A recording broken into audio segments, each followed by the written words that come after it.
Untuk meringankan beban hidup warga kurang mampu di Aceh Timur, keluarga besar jajaran Polres Aceh Timur turut membantu pembangunan dan menyerahkan rumah layak huni kepada warga kurang mampu di Aceh Timur Sabtu kemarin.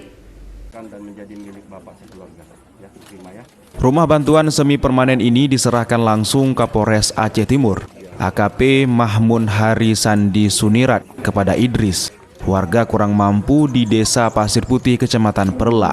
Penyerahan kunci rumah diwarnai isak tangis penerima sambil memeluk erat Kapolres. Usai penyerahan kunci rumah dilanjutkan dengan pengguntingan pita sebagai tanda rumah resmi dihuni. Kepada Idris sebagai penerima rumah bantuan, Kapolres berpesan agar rajin beribadah dan memohon ridha Allah Subhanahu wa Ta'ala.